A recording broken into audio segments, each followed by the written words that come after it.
Hello, this is Jenny-Jaymes Gunn. I am a community advocate here in Charlotte, North Carolina for LGBT women's rights with the National Organization for Women, gun sense laws with Moms and Men Action, and anything that extends equity to all.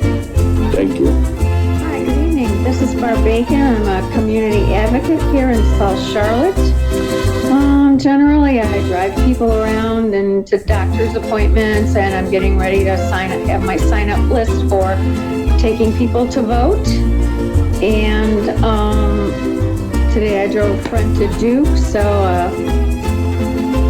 name it. I probably will try to help do it. So my buttons, once again, are I believe in health care for all. I've got some people that don't believe in Medicare for all. Gun violence, let's get some control of guns. And Black Lives Matter in honor of our friend Joel that passed away last year. So that's it, guys. Hey, I'm Christian Cano. You're the co-host. My buttons are Moms and Men Action, gun sense legislation, healthcare for all, Medicare for all, and also in my heart, Black Lives Matter on behalf of Joe Oldham, who's a guest of ours who passed away last year. That's it. Hey, everyone. Thank you so much for watching our Coffee Pan Dulce Show every week. Don't forget, you can watch us visually on our video podcast platforms on Facebook and YouTube. But you can also listen to us on your favorite audio podcast platforms like Apple, Amazon, iHeartRadio, Spotify, and all of the other ones that all your favorite, whatever your favorite is. Once again, thank you for watching us on Coffee Pan Dulce. We'll dance out.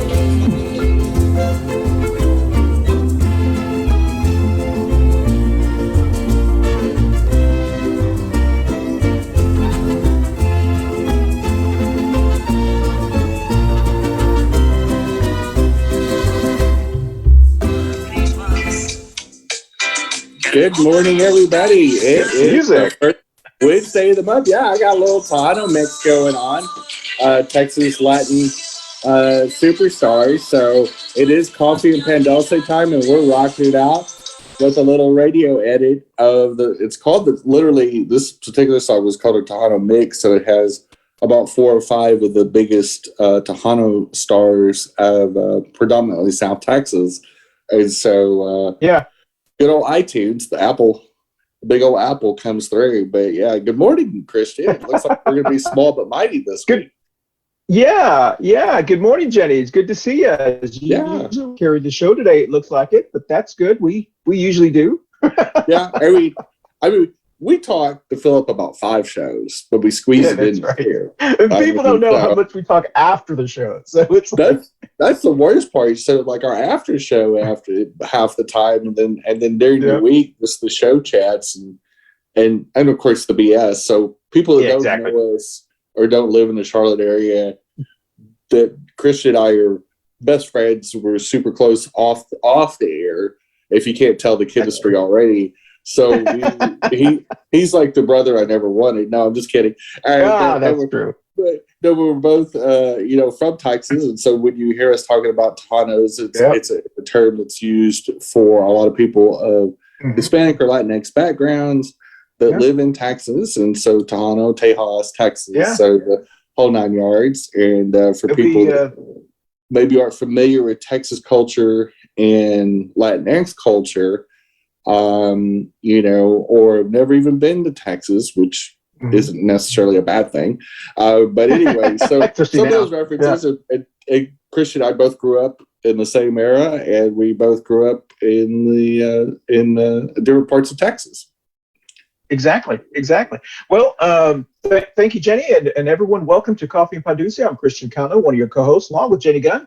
Barb Bacon, and Barb Bacon is actually training for a Chicago marathon with her other half, so we wish her the best of luck. It's her annual trip to Chi-Town, which she's actually from, right? She's from the outside Chicago originally. I think she's from the countryside in Illinois. Okay. Yeah. The way she explained it, I believe Southern Illinois. I'll have to definitively ask what part of Illinois. I believe quite a ways from Chicago, Sure. You more almost of a said strike out.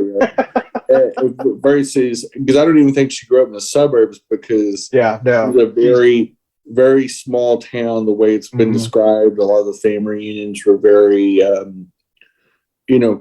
probably real similar to what my parents grew up in North Texas.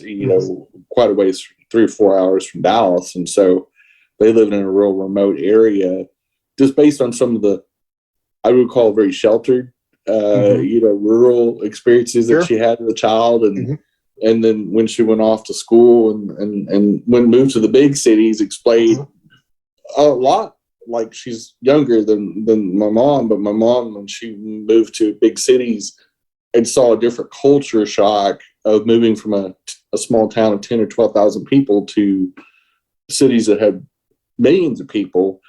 Sure. You get a big culture shock. Whereas you and I, we both grew up in fairly good sized cities. We spent most of our lives in big cities, or in the resort and travel industry, which tends to be in busy places. So a little different experience. And I'm in a big city now. You can see behind me. I'm in, and I'll tell you why I've got this background on. But I just so anyway. Thank you, Jenny, and thank you for those who are joining us on Facebook Live, but also those who watch us on YouTube, and the thousands who now listen to us on your favorite audio podcast platform. I don't have to do the introductions anymore because they're on video that you just saw before the show started. But I am going to salute to our neighbors, whatever you're drinking this morning. Salute. I am drinking coffee. Today is October 5th, the first Wednesday of October. Spooktober. I don't know what you would call it. Well, I don't know. What do you call it? This is your favorite holiday, right? I mean, coming up. Oh, I love Halloween. I love almost everything about October, except for the weather starts to get just a little cooler. Yeah. Makes me a little sad. Little trees start to get a little bit more bare, and little leaves go goodbye. So I miss the greenness of summer and late spring.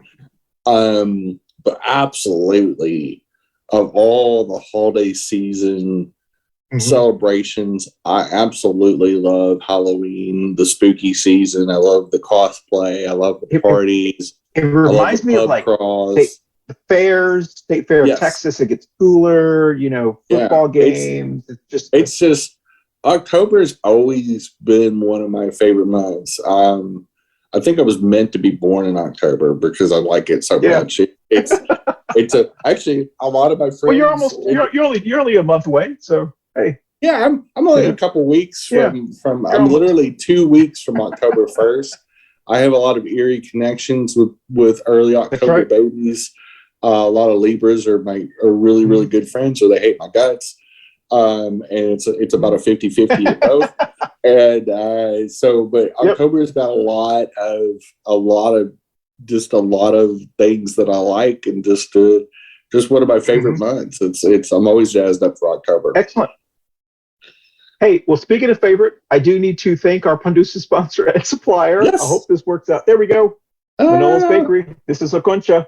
Manolo's Bakery on Central Avenue in Charlotte, North Carolina. If you're watching us or listening to us in Charlotte, you know about Manolo's. Please visit your Black and Brown small businesses or any small business.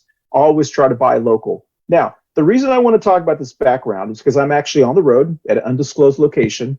But, we were going to do a show in October, a special show about the war on drag queens. It seems like all around America, there are people that are for some reason, there's this war on drag queens. So I thought, hey, why not have them performing behind me the entire show today, just for those MAGA people who are watching us, who love to watch us. As you know, they've been commenting a lot. Oh, they'll absolutely just love our show when we do a special about the drag queen world. And it's such a bizarre, of all the moral outrage things, the drag queen, especially the drag queen story hour, which has been going on a long time. So this is not something new. This didn't start last week or this year or anything like that. But I guess the MAGAs have gotten out of their narcotic and narcissistic stupor and have realized that drag queens exist, or I don't know what it is. and that somehow they are the sign of the end of times or something, or some kind of apocalypse. I don't like friggin', what's her face? RuPaul. He's RuPaul. been on TV, international TV, for a long time. Like the RuPaul shows, like I don't even know how many seasons total between All Stars and all that. For a while. It's been on a long, long time, and drag performance goes back to way back to the New York City balls, and and has huge history in America. And I just think it's insanely bizarre. Even Robin Williams and made a movie about it called Birdcage. That's right. Yeah. And so that was like 1980s or 90s. Yeah, there was the whole string of them that was out. There was Birdcage, Tu Wong Fu. Yeah. Tu Wong Fu. Queen of the Desert. They all came out within like 3 years. Yeah. Yeah. And that was when drag performances was definitely not mainstream. And most of the actors in the movie that played the queens, typically most of them were straight men, and like Patrick Swayze and Tu Wong Fu, Robert Williams, even though I think he was kind of an honorary gay. He grew up in, and lived in San Francisco. I think so. I remember that. Yeah. He didn't have even a micron of homophobia in him. Just an accepting person, and in fact, he performed in drag more than once. When you think about Mrs. Doubtfire, one of the greatest comedies I forgot about that. of You're all right, time. yeah. And when asked about LGBT movies, that movie actually gets included in a lot of the LGBT history, not because it had an LGBT theme, but because there were several LGBT characters in the movie, several LGBT actors and performers, but also too because he crossed boundaries in genderqueerness, just trying to see his kids some more. He actually dressed up as a woman, dressed up as a fictional British nanny, and but I just think the drag queens, and I know we're going to talk more about it, but I think it is literally, and they've come up with some pretty silly social outrage, moral outrage, panic things. I'm thinking the drag queen one is probably, without a doubt, and I'll say this again on the other on the show, the special when we do it later in the month, is absolutely the stupidest thing I've seen in my lifetime. It's silly. They just most MAGA people have never even been to a drag show. And the ones I think they have. They're just acting. There's a few. I mean, we have no doubt. And when all the Proud Girls, the Proud Boys, Proud Girls, whatever, they all show up because they're like backing them. They show up with their arms. They're like, "Oh, Joe, don't I know you from?" Yeah. Well, I've seen you on Grindr. Exactly. You hit me up last weekend. That's right. I bet one of them's a Lutheran. I bet one of them's a Lutheran pastor that follows us. So I just. Oh yeah, he's a big old queen. If he's watching, this week, he's gonna get triggered. Iowa he's gonna get triggered. He's got a lot of sugar in the tank, so to speak. He's super proud of wearing his little dress robe or whatever you call it, on his little cover picture. So Jen, the top three topics, one of them is going to be kind of about that. And I didn't go over this. Usually I'll we'll talk about the topics before, but I'm going to surprise you on these. Okay, I'm going to put my cheaters on since this is you and I carrying this show, and we can spend a little bit more time on these. The first topic is actually going to be, unfortunately, hundreds of bodies are being discovered in Lee County in Florida. It's south of Fort Myers, or that's actually like where the Hurricane Ian hit, and apparently that area has a lot of retirees, and they did not do an evacuation until a day after everyone else did. Which now they're finding all these bodies. Like it's going to be up to 100 bodies now. And it's very sad story. So DeSantis, the governor there, is defending their decision to not require evacuations. So he's doing the Trump kind of thing where he's not going to admit maybe they made a mistake. And so that's the first thing. The second one is, and I thought this is kind of interesting, the Florida GOP lawmaker, he's a state senator, who was really behind pushing that woke Disney bill, his entire house got destroyed by Hurricane Ian. Karma. So people are commenting, posting that maybe karma played a little bit role. And then to something that Jenny and I had been talking about for at least all summer and now into the fall. In Texas, the governor's race between Greg Abbott and Beto O'Rourke, a top Latino group, for the first time ever, they're launching almost $1 million worth of ads against Abbott to remind Latinos what he did with immigrants, what he did with the power grid, and just to remind them, he's been very anti-Tejano, anti-Latino, Latinx, whatever term you want to use. So those are the three topics. Jen, I know you'd have something to say about those. So well, which would you like to start with? I'll start with the Hispanic and Latinx community in Texas there, the Tejano culture. It's about time. I mean, Republicans in that state have been lobbying against your families for a hot minute, like probably all my life. The Republican Party is never going to be the party of brown and black people. And it just, they can say all they want and trot out their token, Cancun cruise and people like that are just so ignorant. This is beyond deal. But yeah, no, it's about time. It's I love seeing it. I'd love to see more of it. And they need to make smarter decisions because Texas is on the ropes. It's not getting any better. I mean, exactly. We both have family and friends there. And even our more conservative Republican associates down there are going, oh, Abbott kind of sucks. I'm like, you think? He sucked for a long time. Like, you're just now getting it. As far as the tragedy down in Florida, I don't really want to sensationalize the deaths of senior citizens. It's one of those things I just feel like there was probably a lot of mistakes made. I also understand, and this is a point that I read, and I corrected a few people behind the scenes over the weekend and we're leading up to it that maybe have a little bit of privilege and money. So not everybody can afford to evacuate. Exactly.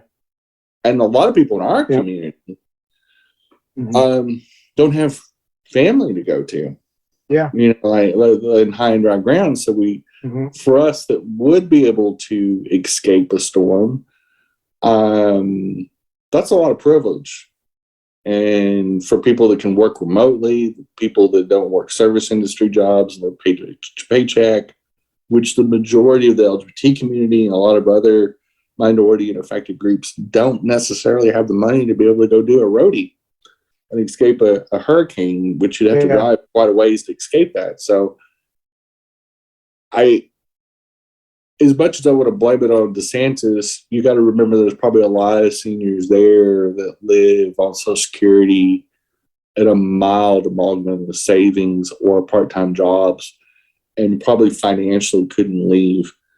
And it's so sad that our society does not wipe out poverty. It's another sign. It's the cost of poverty. In most of the cases, the people that don't leave those type of areas, it's because they have nowhere to go and can't afford to go.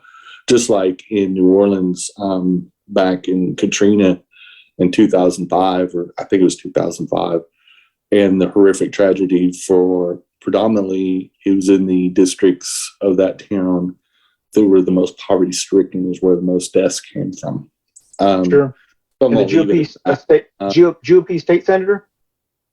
No, that is karma. That jackass.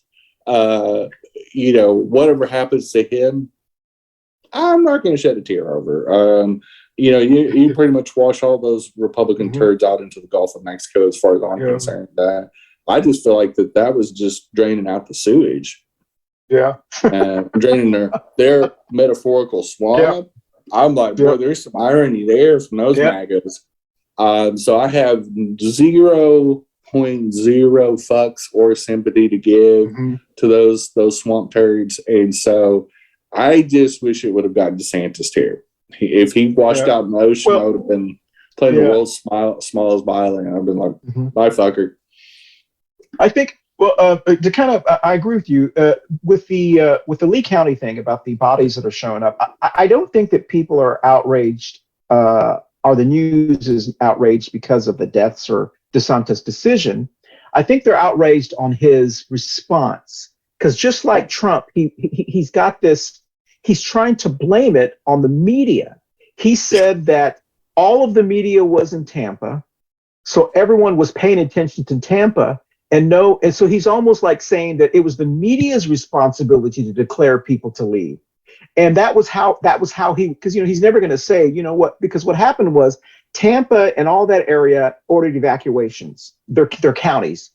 This county didn't do it to the next day, but this county is filled with seniors, and they said they should have done it earlier because it takes them longer to get out than bigger cities. So apparently DeSantis is saying that it's the media's fault for not focusing on that area, but only focusing on Tampa. So it's this bizarre, like, I don't expect him to say we made a mistake, because he's not going to do that. No, but something as simple as we need to look at how to prevent this in the future. Instead of saying it's media's fault for this. So that's kind of their thing. The moment the Republicans start getting introspective and start looking at historically bad decisions, they'll cease to be Republicans. That's a good point. So, and then the state senator thing, that's just, he was so hateful on all of his stuff that he posted during the Disney thing and the woke and all that stuff. To see his house, and he was like posted something like he was actually looking for sympathy, and people were like, sorry, I'm not going to give you sympathy. And then exactly to your point, it's so good to see these Latino groups pulling together and doing these ads. They're going to focus the ads in the Rio Grande Valley, in the Austin area, and the San Antonio area, and they're going to remind people that Abbott has never stood for Tejanos and Latinos. And so I thought that was very interesting, and so we'll see how that plays out in the next couple of weeks, 5 weeks. I'm excited. I hope that one that inspires people to register to vote in that community. They historically register at very low rates, and one of the major causes is distrust of government. And I'm going, well, you've been running Texas. Republicans have been running Texas for a quarter of a century with no improvement in the states. They've actually slid back for a while. Maybe that's part of your distrust. Maybe you should register to vote and start firing some of those people and hold them accountable. You're their employers. And it's the way, especially in the Tejano culture and the dominance in South Texas politics, from South Austin down, many of the counties is the majority population, including Bexar County, San Antonio. They could greatly affect the outcome of who sits in that seat. They're estimating that the Tejano Latino vote it's over 35% of the actual registered voters. Yeah, but if they all registered, they could have a bigger impact. So I think they'd be the biggest single voting block in Texas, and would have when you look at Bexar County, they're probably. I lived there. There were 58-60% of the population of the county, and that's a huge city. That's a huge county. It's got 1.5 million plus people. It's the 5th or 8th largest city in the United States, something like that. It's a top 10 city. It's massive, and has a huge influence. From Austin south all the way to the valley. If they got behind Beto, Abbott would have a lot of problems, which he needs to have some problems. They need a royal flush, and he needs to go with it. Sure. Yeah, I agree. It reminds me, they actually had their debate this last Friday. I have not watched it. I'd be interested to watch it because I heard he did very well, or Beto did very well. So we'll hear that. And actually, if you live in North Carolina, which you and I do, but our viewers who, regardless of where you are, this Friday, I believe it's this Friday, is the North Carolina Senate debate. I believe it's on Spectrum News, or you can watch it online, against Sherry Beasley and MAGA Ted Budd, Donald Trump's personally handpicked guy. So that will be on that one. So with that said, save your thoughts. We're only going to take 2 breaks in this, since it's just you and I. We're going to take a break, and we'll be back on Coffee Pan Dulce. We'll be right back after this message. Hey everyone, thank you so much for watching our Coffee Pan Dulce show every week. Don't forget you can watch us visually on our video podcast platforms on Facebook and YouTube, but you can also listen to us on your favorite audio podcast platforms like Apple, Amazon, iHeartRadio, Spotify, and all of the other ones that your favorite, whatever your favorite is. Once again, thank you for watching us on Coffee Pan Dulce. We'll dance out. Well, welcome back, and thank you so much. And so, Jen, what do you think of these? Are you ready for all the debates that are going to be going on? I mean, I've already made my decisions. I know how I'm going to vote. You know, I'm a Democrat all the way. I'm not going to make any bones about it or apologize for it. I'm a very proud Democrat. So, you know, I know I'm going to vote for Beasley. I know I'm going to vote straight blue. I've got no reason to vote for a Republican of any kind. You know, there's nothing on the ticket, you know, here in North Carolina and countywide that I would even consider voting for a Republican. Not the way they've targeted our community, like they've been relentless to us locally and the statewide. I mean, they have a horrible history. So you'd be an absolute idiot to be an LGBT community member and vote for a Republican in this state. And we do have a few here and there that are absolute idiots. You know, we do have a few idiots. Has their village idiots. That's right. And the especially white gay males and their white privilege. And everyone has their Clarence Thomas. Yeah, I mean, yeah, Jenny and Clarence. You know, what could you say? Insurrectionists will do what insurrectionists do. You know, like. Yeah. But I was going to bring up a point, and I want to kind of postulate it to you before we get into our main topic. Okay. You know, we had a North Carolina Democratic primary for Senate in 2020, and it really came down to Erica Smith and I forgot the sexter already. Cal Cunningham. Cal Cunningham.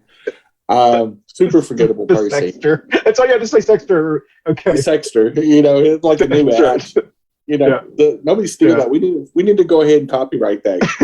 Exactly. Set up our own, that's right. Our own dating app called Sexter. Anyway, only for candidates. Only for candidates. We vet them all. That's right. We only get the best sex workers and online cam girls and boys. We do not discriminate. That's right. Only the best, the greatest. That's right. You know, I've vetted them myself. You know, a lot of wet work. Anyway, because their race was, you know, the spring of 2020, because we had the primary in March. So it was pre-George Floyd. Sure. And I'm wondering if had George Floyd happened in 2019 instead of 2020. Yeah. Mm-hmm. And we had more of a thought process in this state on candidates of color. If Erica Smith was a woman of color running against a very white male, how much better she would have done, because then you flash forward to Sherry Beasley and then her primary opponent, the person that was definitely the closest in all the polls, as Jeff Jackson that dropped out of the race to run and then ended up running for the 14th. She was never behind him. She never trailed him in the polls. Yep. And I'm wondering how much of that has to do with the Democrats' more awareness because of the George Floyd of the summer of 2020, and I just wonder how much of it is just the flex and of COVID and economics. And I'm kind of curious what your take is. Like, I thought about it this weekend when I was driving, and I thought, because all this is just mushed together since about 2019, in my brain. Yeah. We've never done a show on that. We've never really talked about it too much. But comparing and contrasting that you had black women versus white men. Both the white men served in the military. They both had very similar, affluent, lives. Very similar candidates. Jeff way more qualified than Cal. I will say that right now before we get any hate mail. I'm not comparing them as that they're the same. If you look at the surface level, they're very similar. And then two very accomplished women of color. But you sure Beasley has probably a better resume, with all due respect to Erica Smith. Erica Smith has like a master's degree in engineering and mechanical engineering, no less. It holds patents, is a patent person in Washington, D.C. So two brilliant women, and how one got absolutely obliterated in the primary by a pretty mediocre candidate in Erica Smith and Cunningham's deal, and another that led from wire to wire. So much so that the hometown boy did not do well. In fact, he dropped out before the race even happened. And so I think it's just a fascinating contrast, and just 2 years apart. Sure. Yeah. That's an excellent observation, Jenny, and I completely agree with you. Those of us who live in North Carolina, I'm a Democrat, as are you. It feels like a completely different ball game than when Erica ran against Cal, and then when Justice Beasley ran against Jeff Jackson.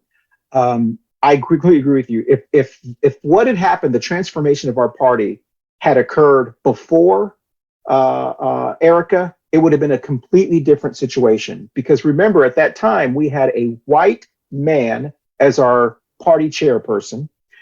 Now we have a African-American woman as our party chairperson, and there's a very different emphasis on supporting candidates of color, supporting women of color, and that wasn't there at all when Erica was there. It was just whoever could raise the most money, and those who donate money kind of, some of those people were influenced by Jeff, was our Cal was raising money, but Erica was polling better. And so you could tell that there was that inequity there, but I completely agree with you. It would have been a very, very different, it's unfortunate, but it is a very different situation now, which I'm glad, I'm glad it's a very different situation. Well, and you being a person of color, being, a Tejano, brown person, I hate using those terms, but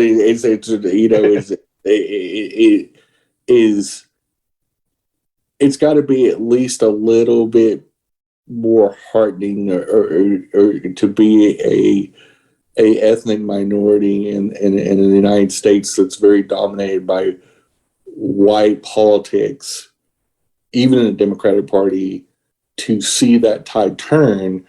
I wonder how you feel about that, and how.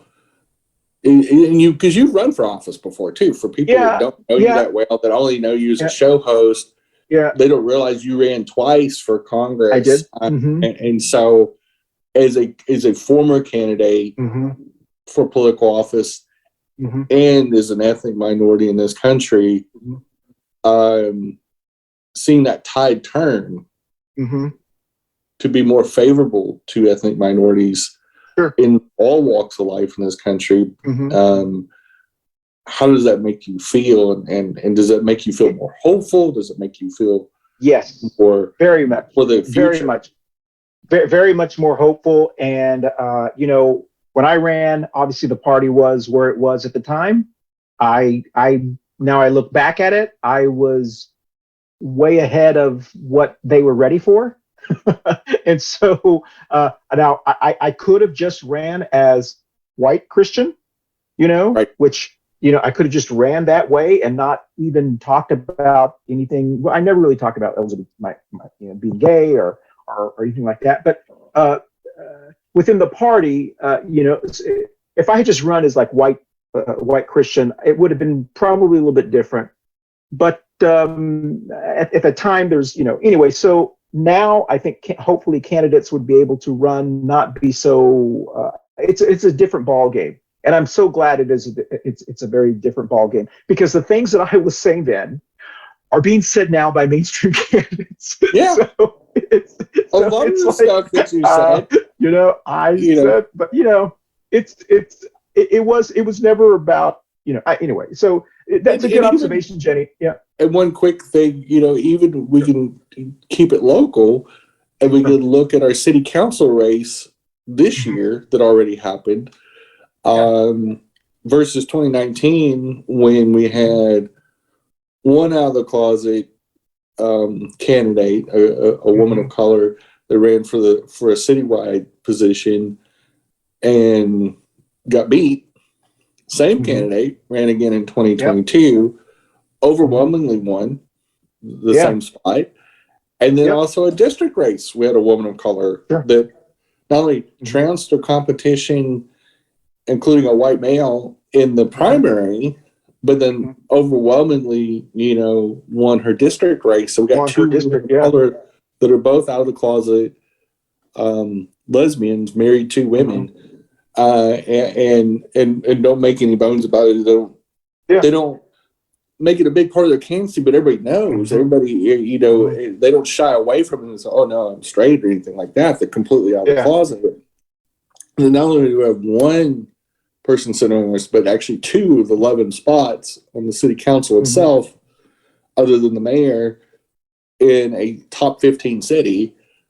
Yes. Again, two women of color, completely out of the closet. And I'm wondering, I think that bar of social justice has moved faster than maybe we realize. And I was thinking about it this weekend.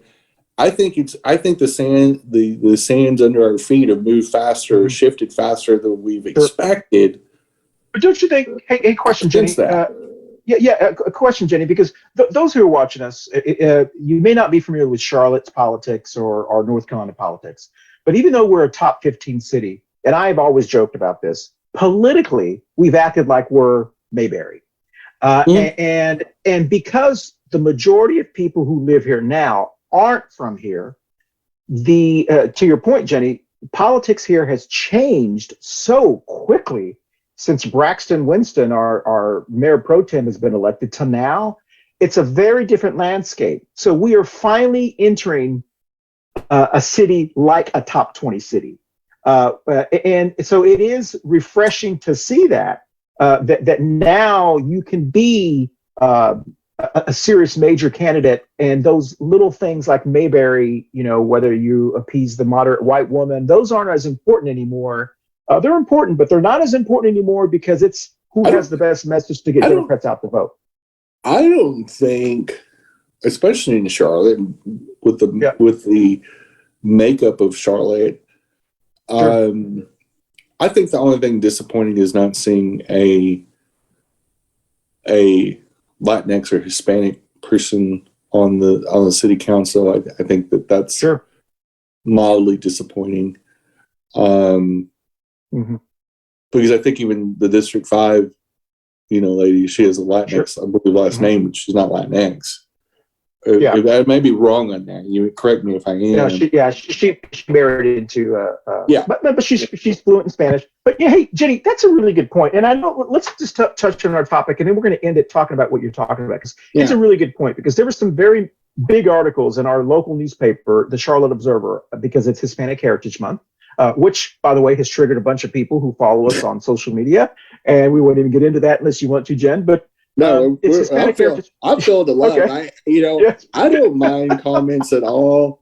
If they're really problematic, we'll delete them just because because of Meta's rules, and when they start to get a little ominous or threatening or a little cringy, Chris, I'm going to delete that or insanely racist or stupid. Just stupid to the point where there's no benefit. There's no. I mean, when they look like the post date, they keep bumping us up that algorithm. They sure do. Yeah, we've got I don't know how many. It's incredible that one post. Its metrics is going through the roof in engagement. So, of course, we I don't care who you vote for when you're watching the show, because you're boosting us. And he usually That's right. stop commenting after I make that comment on there. I guess I should stop doing that until it gets let him comment. It's like I just dumped cold water on their entire excitement of thinking they're triggering me, and then I go, no, I don't mind you commenting. You're bumping us up the algorithm, and then they usually go, shut up. Yeah, they don't want to. A couple of them. A couple of them are just obsessed with you, I guess, or I think they're in love with I don't know. Maybe it's Barb. Maybe they're in love with Barb. But today's topic, if you did not know, over halfway through our show, today's topic is a very unique topic because we actually changed our politics show to a couple of weeks later before our primaries start. And today our topic is, are LatinX Evangelicals scamming immigrants? It's a mouthful. The reason I wanted to talk about this topic, and I hope you'll agree with me, Jenny, or we'll find out here in a second, they have discovered that the person that conned the Venezuelan immigrants in San Antonio and put them on a plane and flew them to Martha's Vineyards, is that correct? There was like a plane, DeSantos. It was DeSantos, a group working on behalf of DeSantos. It's a Hispanic Latinx lady who was former military. And she's part of this like evangelical Christian church group, so forth. And so she befriended them by saying how they were going to help them. And I can just picture her because we got a couple of those ladies here in Charlotte. They printed up a whole brochure and everything. Yes, they did. So they made it. They put a little honeypot together to lure them onto the plane. Speaking of groomers, but as far as the religious connotation or the connotation, not shocked. I'm not shocked at all. No. But here in Charlotte, where and especially all the articles that have been going around, they've been talking about the Latinx community, the Latino community, and almost all the articles talk about immigrant Latinos and so forth. And my big thing is, as we know from the census, the majority of Latinos or Hispanic, whatever term you use, who move into Charlotte aren't from other states. They're English-speaking Latinos like myself, Susan Rodriguez, all the other people who, many of them don't speak Spanish, and they've moved here.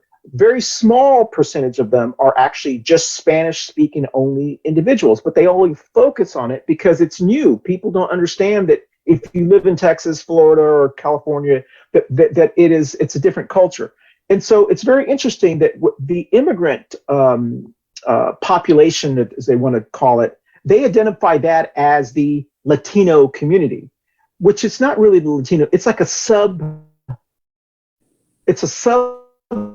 of the Latino community. It would be like identifying all of our LGBTQ community in Charlotte with one specific group. It's very diverse. And so, but what I've noticed is the evangelical churches that are targeted specifically for the Latinos are specifically targeted for immigrant Latinos. And the pastors there, and we may have run into a couple of them, they're not typical pastors. They're not pastors that went to a seminary or they went to, it's all about getting people to go to their church because it's all about the money. And it is very it's very disheartening sometimes because these churches are not the ones that whenever there is something that we have to stand up for, they're not the ones leading the charge. It's usually the young DACA individuals that are leading the charge for this specific group of immigrants in this city. It's not those churches. You would think they would be the ones leading the charges because they're the ones that are that have members. It's usually the Wedgwood churches, or the white churches that are leading those charges. So I just find it very interesting that a lot of these evangelical Latinos or Latinx individuals, whatever term you want to use, it seems to me that they're really taking advantage of these immigrants who don't know better. They think by going to this church, somehow they're going to have a better life, or B, somehow they're going to get citizenship quicker. It's a very interesting dynamic. For those who are watching us around the country, you probably have the same thing in your city as well. So go ahead, Jen. I don't know if you're just really naive or just, just whatever. Here's the thing. Christianity tends to take advantage of what I call people that need hope and get sold. They get sold the shit sandwich, but they forget to provide the bread. And they take people that are struggling, whether and I saw this phenomenon when I lived in Branson, Missouri. It's a very hyper religious part of the world. And theirs was more, I called them churchcations, where these traveling preachers would take their flock to Branson to teach them, have a little seminar, little infomercial. Of course, church makes the whole arrangements, and of course, it's not free. It's they stayed at like a John Q. Hammonds hotel. There's a real beautiful one right on the lake, Table Rock Lake. And I used to work for him, by the way. Pardon me? I used to work for John Q. Hammonds. Yeah, interesting you say that. Wow, interesting. Yeah, they're a major hotel chain. Yeah, and they have just a gorgeous property there in Branson, Missouri. But the majority of these were people that have gone through some sort of 12-step drug, program with these churches. And so they've taken these people that were disadvantaged people that were struggling in life, and then supposedly turned them around, and then they take them on these different retreats and stuff like this, because now they've got money, now they've got a stable job, businesses, and that sort of thing, and it's very, very common. It's a big part of the Branson tourism is these Christian vacations, and I found it funny. I had a friend that worked at the hotel. So I could hot tub hop over there because they were employees, so they could let us, a few of us in. And I love talking to these people. I found it very fascinating because of how A, ignorant they are on Christianity, and B, how gullible they were. And in the same way with especially new arrivals to this country, where A, they don't know what's up in this country. And so their version of Christianity, where they're from, versus what we have, it's sleazy there too. All Christianity is pretty sleazy. But this one here, these churches for profit, non-profit, take people that I call the downtrodden, the disadvantaged, the going through a lot of trauma, whether it's new arrivals, whomever, and they show them a better way. But they don't necessarily want to completely solve their problem, because then the hook comes. They won't need them. Just like they wouldn't need them. Like they realize they didn't need them all along. That's the problem. Is that once they get the dousing of cold water on themselves, the con is over. And just like most of these religious people that were going to this thing, when I explained to them what a scam it was in a very slick way, because I am a very good salesperson, you just like, well, we need to ask the pastor about that. And what? Really? And just use the Bible against them. And I said, you never needed them. You got cleaned up and got off drugs on your own. That church didn't help you. It was you. You beat it. And this pastor is not responsible for your sobriety. You don't need to go on these vacations anymore, unless you really want to. But for what you paid, you could have gotten a monster vacation here, plus probably gone to Hawaii. And I'm wondering where that money is going. Well, that's a good question. That's an excellent observation.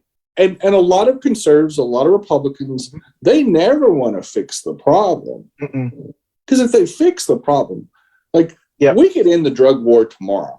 We could wipe out poverty tomorrow. We could give everybody health care tomorrow. We have plenty of money. Our economy is like a $22, $23 trillion economy.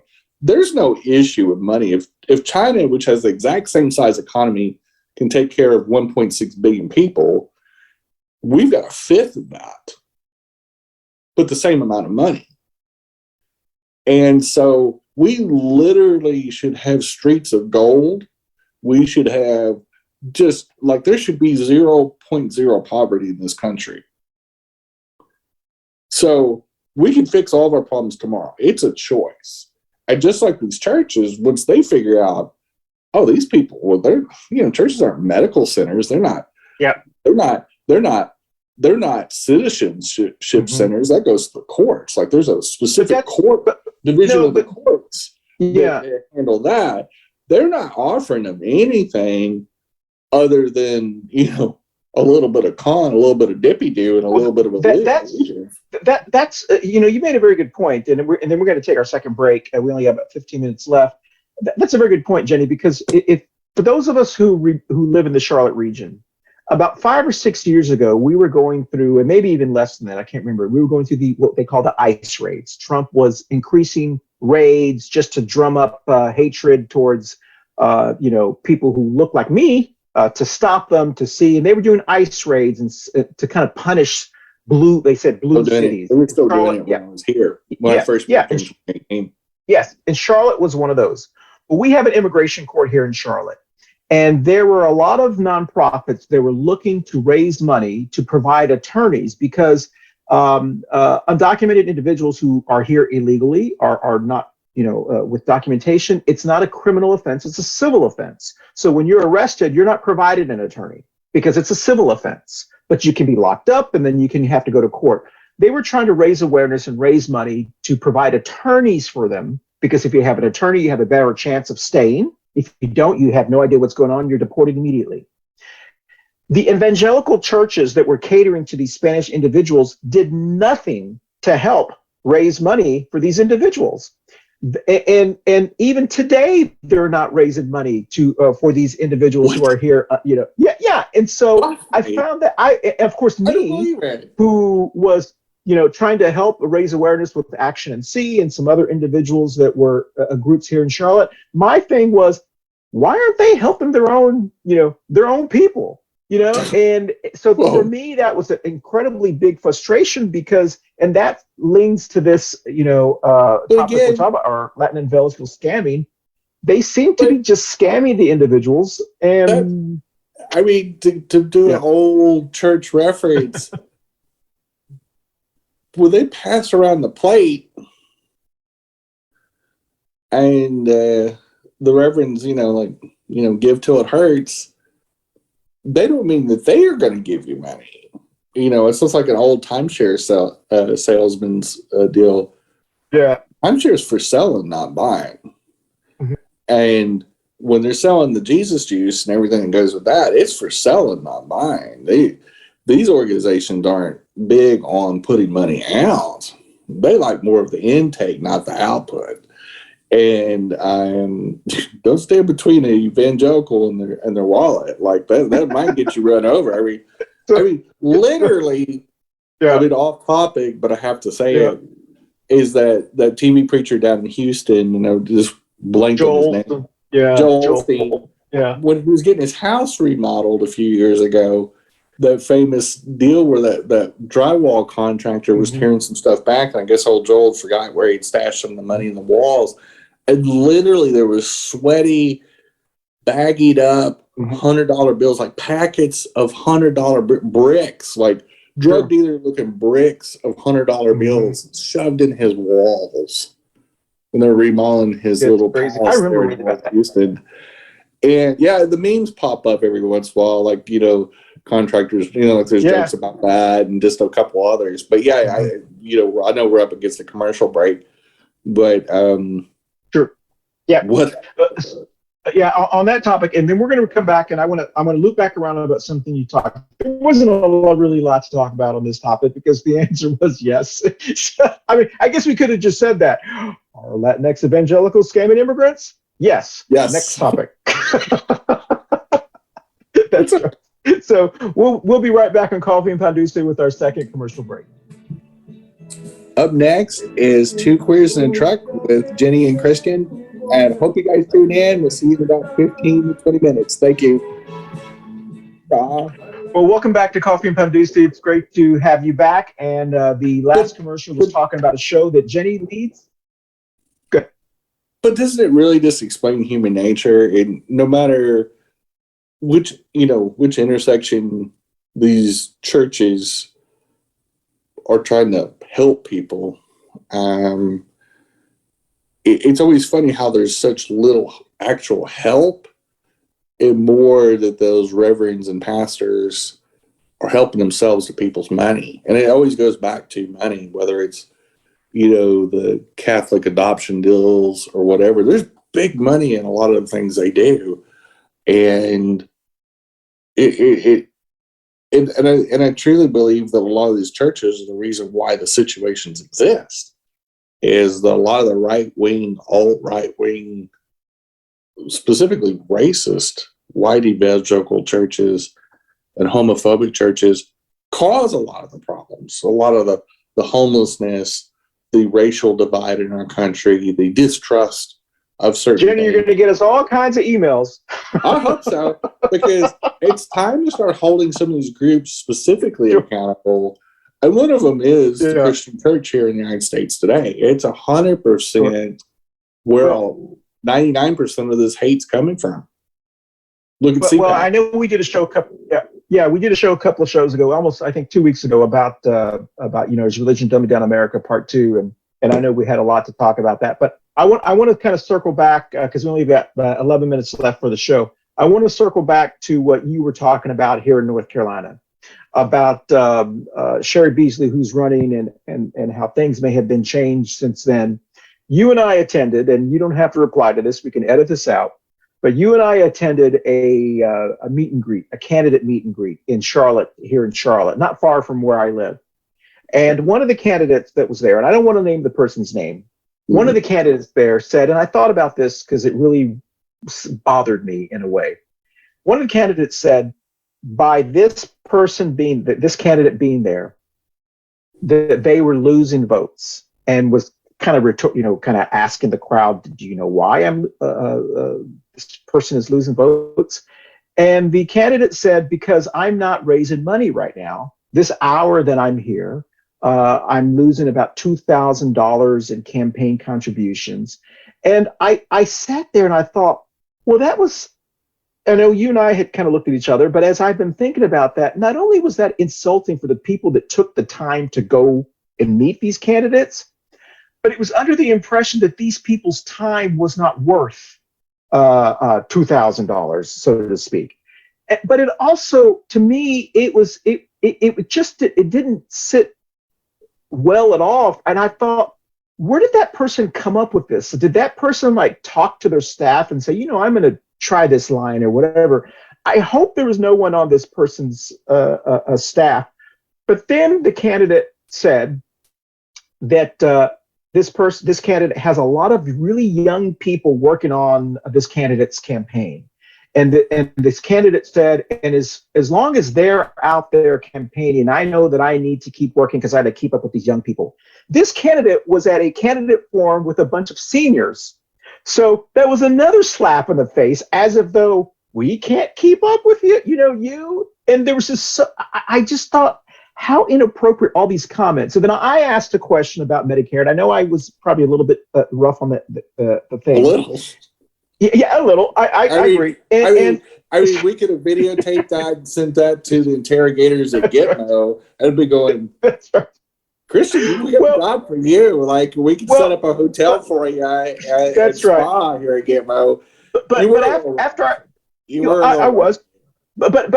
after I asked that question and I was thinking about it, I was coming home. The answer for this person was, I would not vote on the Bernie bill or whatever they call it. And of course I was, it has nothing to do with Bernie. Firstly, this person is not running for Senate. We decided in North Carolina not to give this person that privilege. We're giving Sherry Beasley the privilege. So Sherry Beasley would be the only person voting for a Senate bill.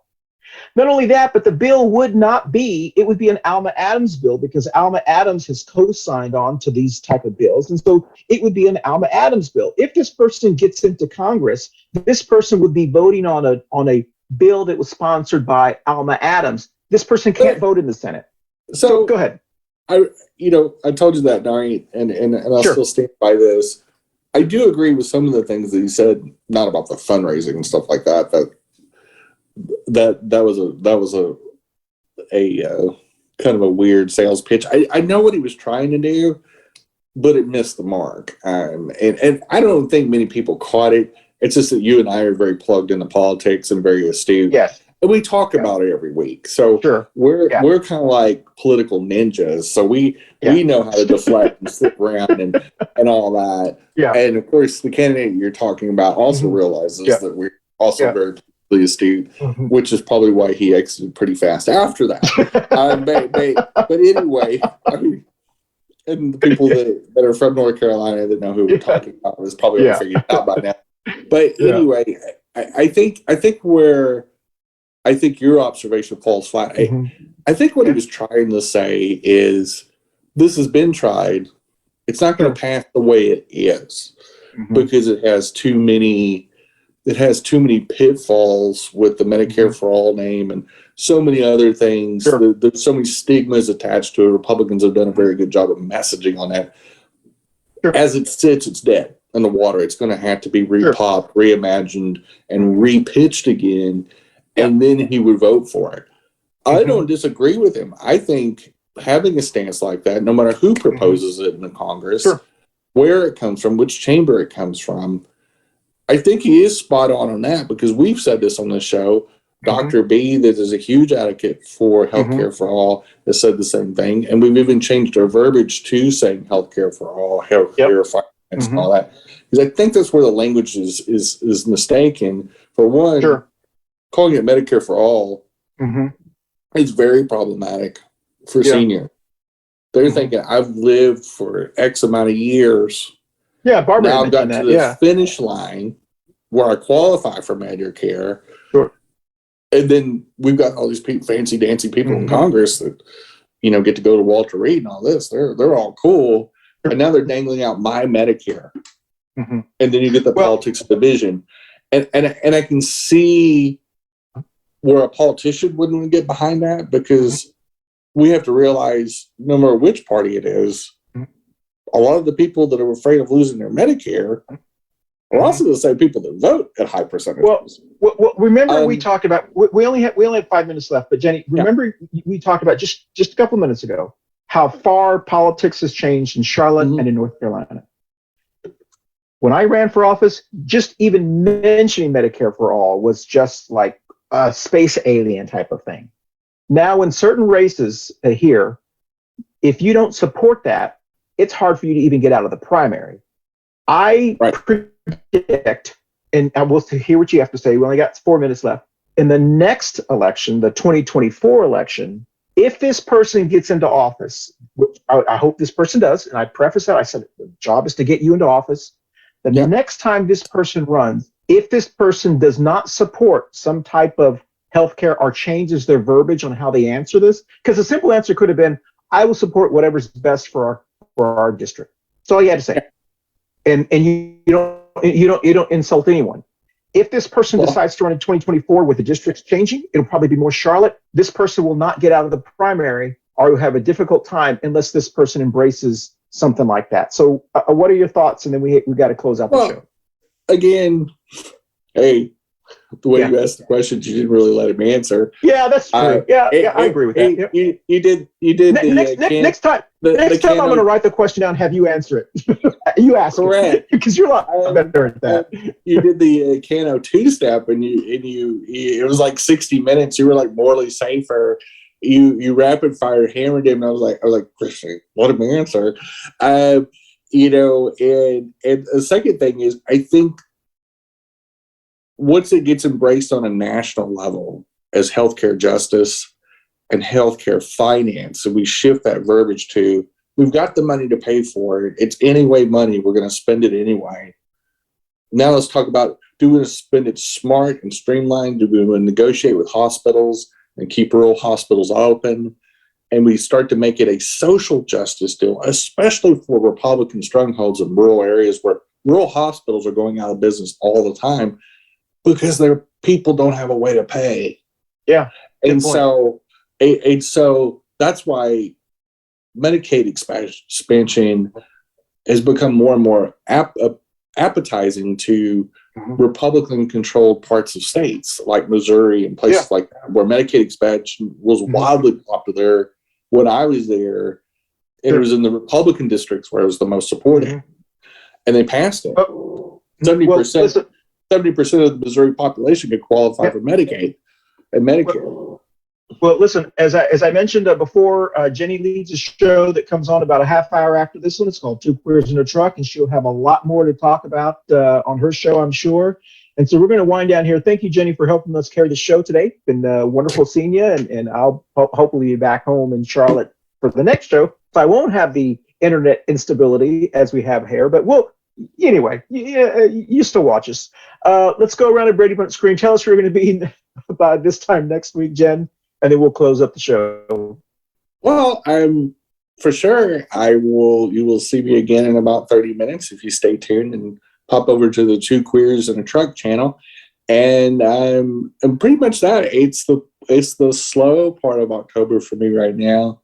The bigger, more active stuff is going to be when the early voting starts, and of course, the real spooky season on the back out of the month from the 15th on. That's when little different events pop up and things like that I'm super excited for, because I love my cosplay. So this is my, for some people, they really like the pomp and circumstance of Thanksgiving or New Year's Eve or Christmas or Valentine's. This is mine. This is my 70% of my interest in the holiday season right now.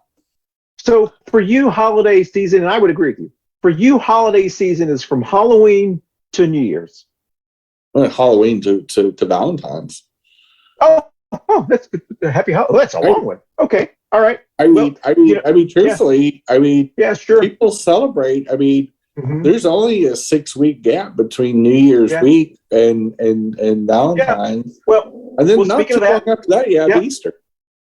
Well, on that topic, for those who don't know, we'll actually be doing a show in the month of November about the evangelicals' war on holidays, how they don't like for us to say happy holidays. They want us to say Merry Christmas, which I say both, but for some reason this triggers them. This triggers them more than drag queens. So we'll have you're right. I think drag queens are probably more. I would say it's a 50-50 with idiot evangelicals on both sides. That's right. Okay. With that said, Jen, you have music since you're the music master now. All right. Thank y'all. We'll see you next week on Coffee and Pan Dulce. Bye-bye. See y'all. Hey, y'all. Thanks for watching Coffee and Pan Dulce. And kick off the month of October. Anyway, treat your kids and your neighbors to some candy. Bye, boo. Have a great week. Next up, thanks for watching Coffee and Pan Dulce. Next up is Two Queers in a Truck. Stay tuned.